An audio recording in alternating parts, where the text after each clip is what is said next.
alam nyo ba na plano pala ni LTO or proposal ni LTO na magkaroon ng 4 hours seminar yung mga kukuha ng professional driver's license na galing siya sa non-professional driver's license. Ito po yung gusto nilang mangyari sa mga susunod na buwan.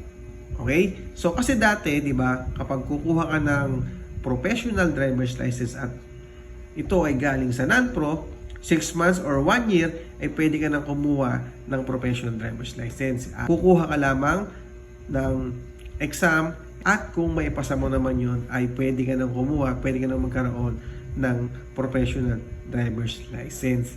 Ngayon, ang proposal ulit nila, sabi ko nga sa inyo, ay dapat umattend ka ng 4 hours na seminar at dapat pumasa ka sa kanilang mga exam na gagawin.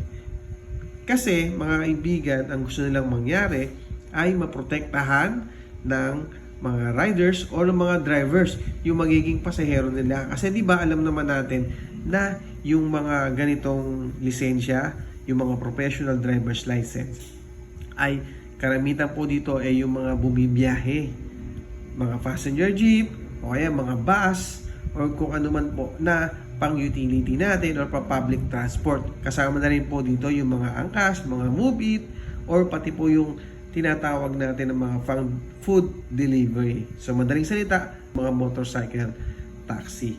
Kayo, ano sa tingin ninyo mga kaibigan natin, mga tropa natin, na tama ba baguhin nila yung nauna ng requirements sa pagkuha ng professional driver's license? Medyo matagal-tagal din yun mga kaibigan, na 4 hours na seminar bago ka payagan na mabigyan ng professional driver's license. At ito po mga kaibigan is magdidepende pa rin po yan kung anong code na kukunin nyo. Siyempre meron code A, code B, code C.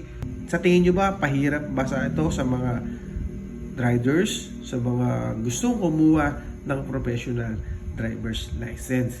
Pero ito mga kaibigan, isa sa mga paliwanag nila sa kanilang mga press conference, ito naman daw po ay pinag-aaralan pa nila at titingnan nila kung magiging effective po ba ito.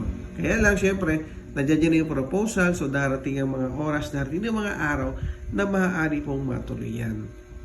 Alam natin na ang isang driver's license is napaka-importante po para sa mga riders. Hindi po tayo pwedeng magmaneho ng isang sasakyan kung wala po tayong isang valid na driver's license.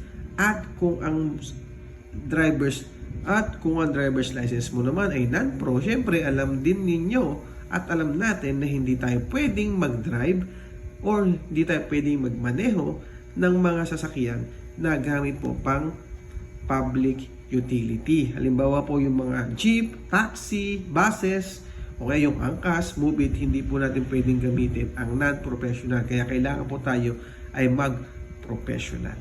Okay? So, yun lang mga kaibigan. Napakasimple yung pinag-usapan natin. Nagbigay lang po ako sa inyo ng idea, nagbigay lang po ako sa inyo na baka sa mga susunod na buwan, baka po maaprobahan yan at magulat na lang po tayo sa mga gustong magpa-non-pro.